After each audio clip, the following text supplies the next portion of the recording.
Anda menyaksikan Breaking News bersama saya Davi Pratama. Pemirsa, kita akan kembali memantau bagaimana situasi di rumah Irjen Verdi Sambo bersama rekan kami Ayah Nufus di sana. Selamat sore Ayah, bagaimana situasi hingga sore hari ini? Apakah ada perubahan sejak siang tadi hingga sore hari ini? Ya, Davi dan juga pemirsa, sejak kedatangannya para petugas Brimob dan juga petugas kepolisian dari Divisi Propam pada sekitar pukul 16 waktu Indonesia Barat tadi, ini sudah ada terjadi beberapa pergerakan di mana tadi dimulai dari dipasangnya garis polisi di sekitar kediaman Irjen Verdi Sambo, kemudian juga beberapa petugas Brimob yang berjaga di kawasan ini, yang mana tepat di belakang saya ini ada sejumlah petugas Brimob yang menggunakan seragam lengkap dengan helm, kemudian juga dan juga senjata yang dilengkapi dengan senjata laras panjang. Kemudian juga disusul dengan pergerakan lainnya, yaitu kendaraan taktis yang dibawa ke kawasan ini, yang mulai didekatkan ke arah kediaman Irjen Verdi Sambo ini. Kemudian juga tadi kami melihat beberapa petugas yang menggunakan seragam kepolisian, kemudian juga beberapa di antaranya ini Davi dan juga pemirsa dari pantauan kami menggunakan kemeja putih, dan juga tadi kami sempat melihat ini ada beberapa petugas, beberapa di antaranya ini menggunakan seragam Inavis, yang mana ini dari dugaan kami sedang ada olah TKP di kediaman Irjen Sambo. Namun memang belum dapat kami pastikan apa yang sedang terjadi di dalam sana, di dalam kediaman Irjen Verdi Sambo. Kami hanya masih dapat menduga apa yang sedang terjadi, dan ini sudah berlangsung kurang lebih 1,5 jam dari tibanya para petugas Brimob ini di kediaman Irjen Verdi Sambo. Dan tadi juga sebelumnya yang mana kegiatan ini diawali dengan kedatangannya LPSK untuk melakukan pemeriksaan terhadap istri dari Irjen Verdi Sambo, yaitu Putri Chandrawati, yang mana dimulai dari pukul 10 waktu Indonesia Barat dan selesai pada pukul 13 waktu Indonesia Barat. Kemudian memang situasi yang ada di kawasan Duren 3 di kediaman Irjen Sambo ini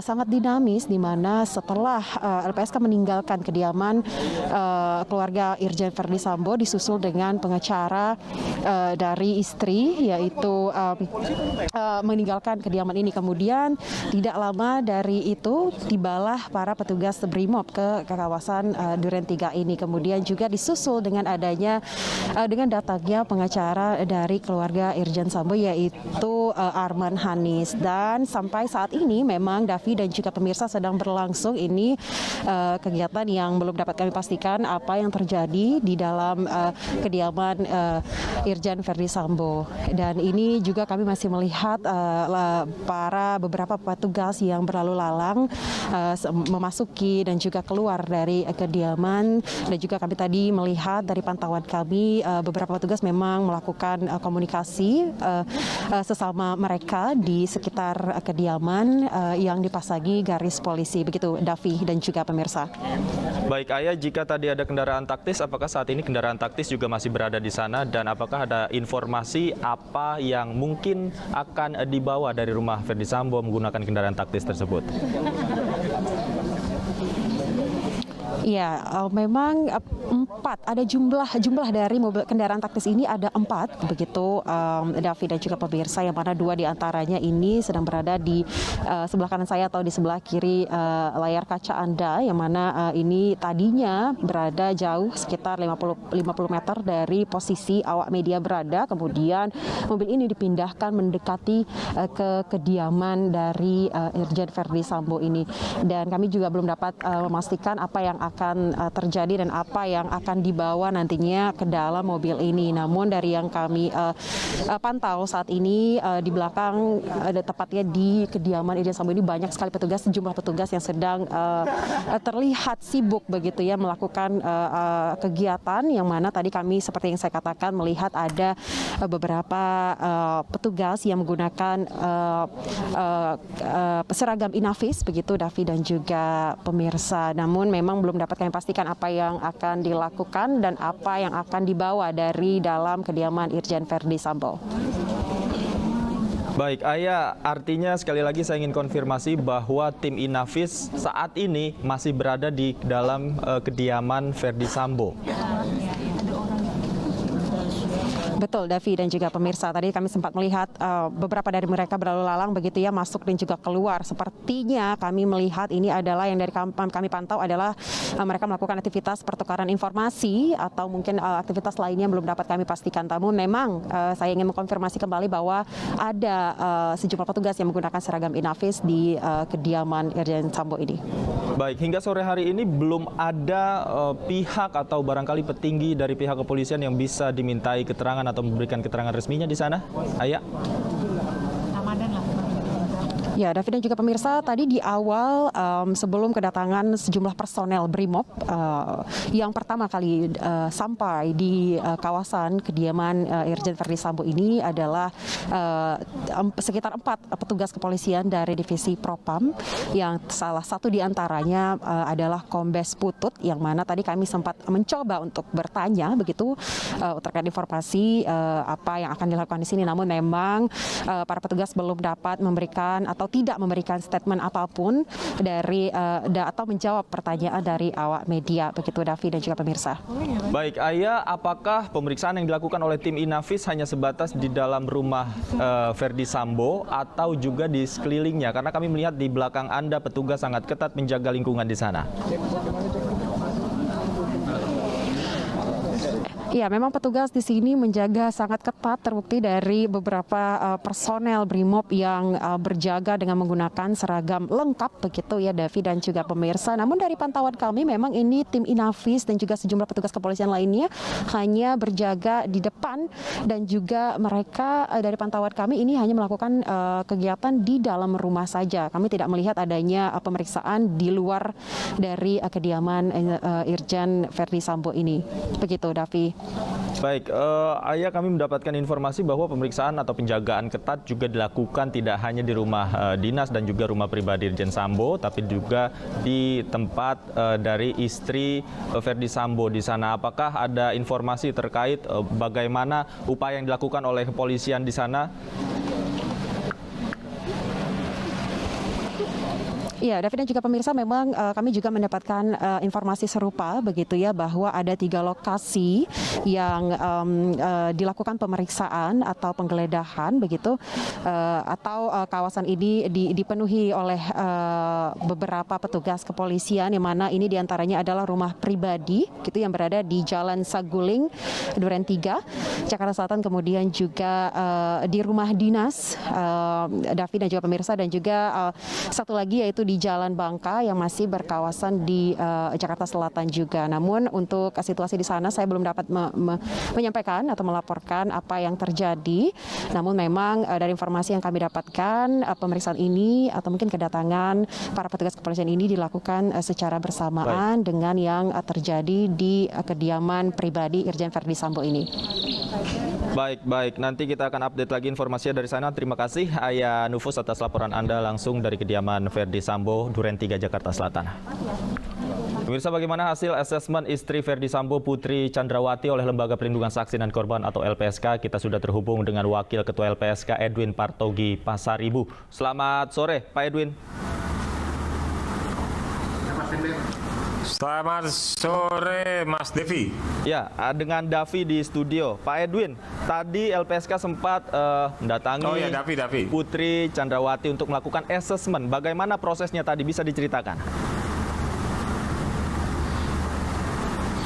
Ya, tadi pagi sekitar jam 10 ya, ada psikolog dan psikiater LPSK didampingi oleh staf LPSK mendatangi rumah Ibu P, dan sesuai agenda kami melakukan asesmen psikologis terhadap Ibu P. Tadi asesmennya berlangsung sampai dengan pukul 12 Pak ya, gitu. Jadi untuk hari ini kami rasa cukup ya. Nanti kami masih menunggu laporan dari pihak psikolog dan psikiater apakah masih diperlukan sesi asesmen berikutnya atau sudah cukup. Materi asesmen apa saja Pak yang tadi mungkin didalami dan mungkin difokuskan oleh tim asesmen LPSK? Ya, materinya seputar traumanya ya, arti trauma depresinya itu kenapa ya. Jadi ada beberapa cara yang digunakan oleh psikolog. Saya agak sulit menjelaskannya karena saya bukan psikolog ya. Tapi bahwa mereka mendalami penyebab dari trauma, dan kemudian ada beberapa standar lah, baik yang sifatnya wawancara maupun tertulis kepada Ibu P. Tapi saya belum memperoleh laporan resmi dari hasil asesmen itu seperti apa. Baik, siapa tadi yang melakukan asesmen Pak? Karena sebelumnya kami mendapatkan informasi tim kuasa hukum dari Ibu Putri juga katanya memiliki tim psikolog sendiri. Apakah tadi berkolaborasi atau seperti apa? Oh, tidak ya. Kami tadi melakukan asesmen secara mandiri. Jadi hanya Ibu P dan psikolog serta psikiater dari LPSK. Saat tim LPSK sampai di sana, bagaimana kondisi atau keadaan Ibu P sendiri, Pak?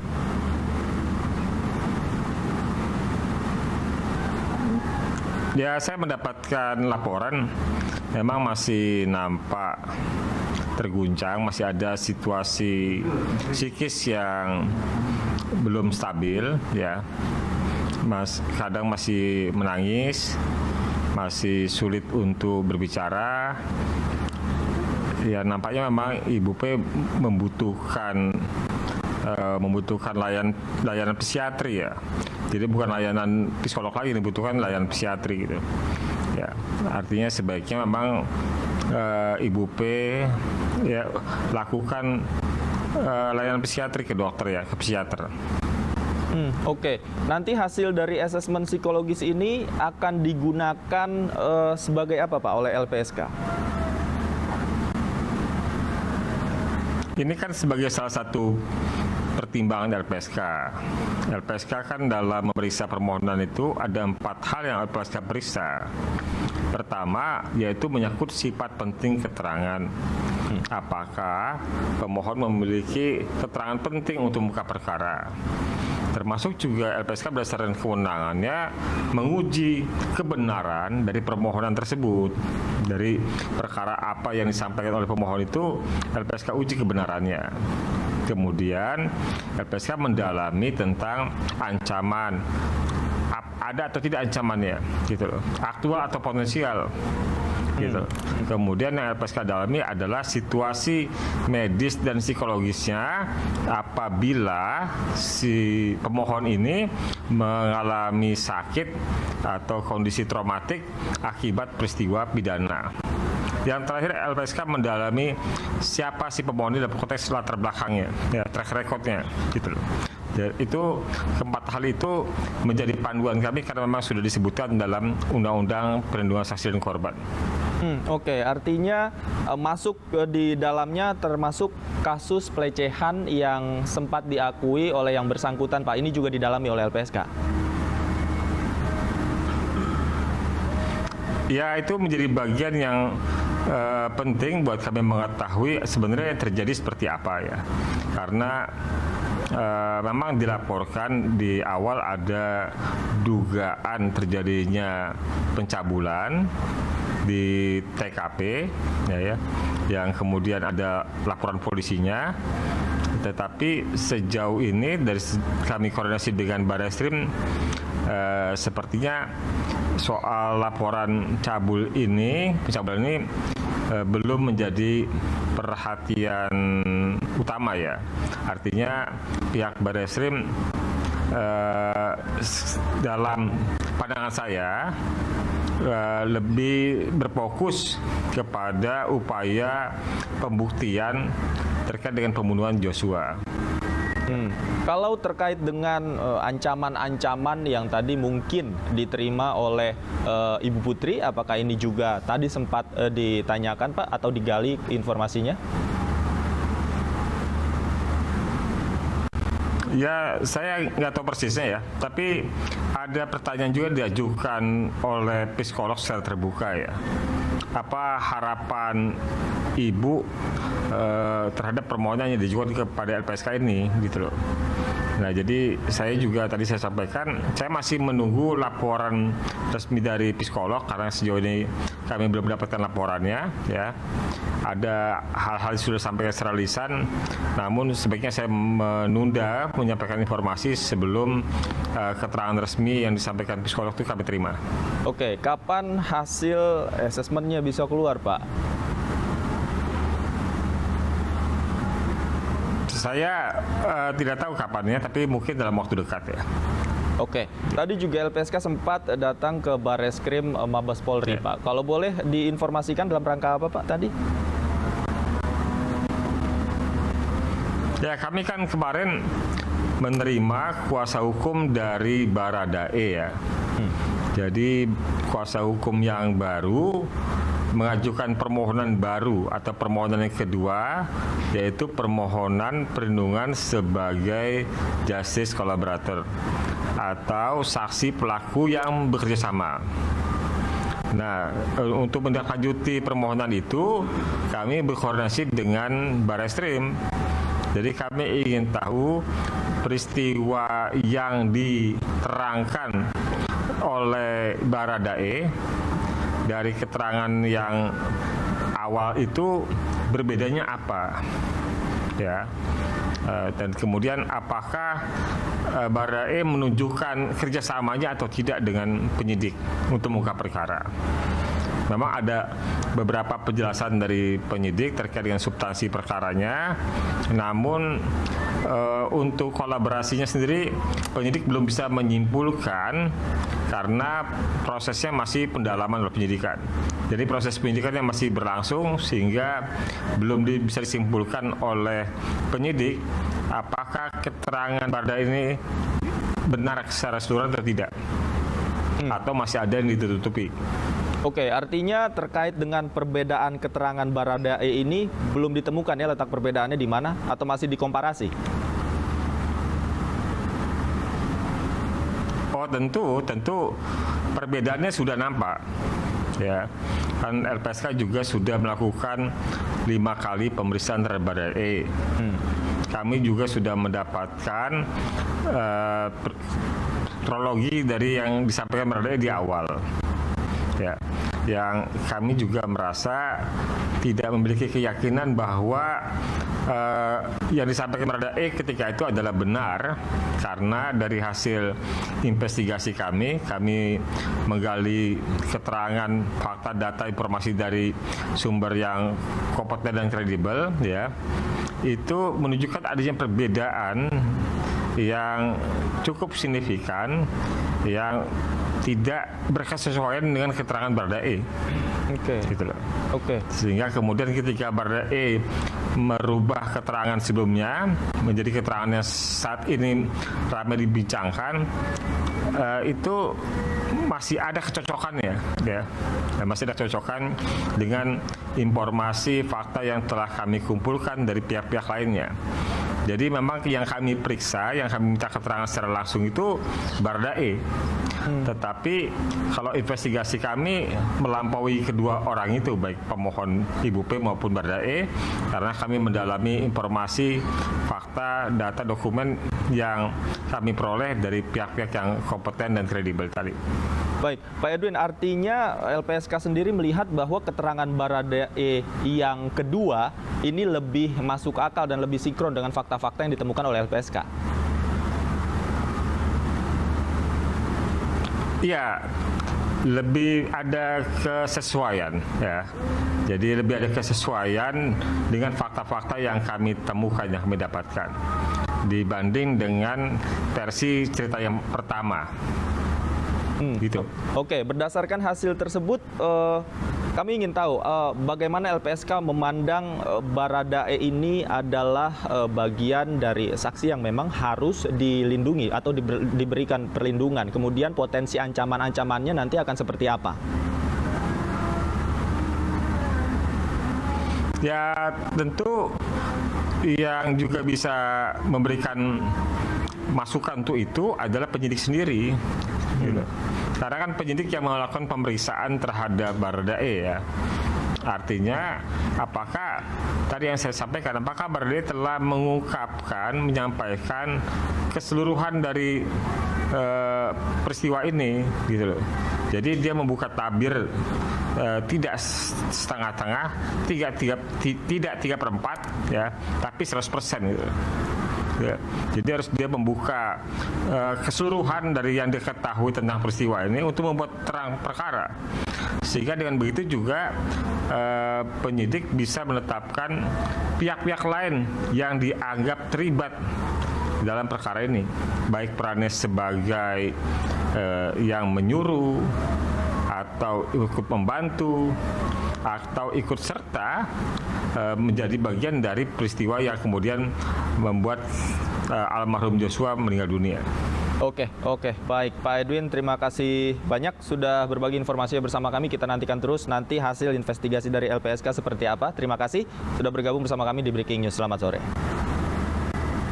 Dan pemirsa, kami akan kembali usai jeda berikut, tetaplah di Breaking News.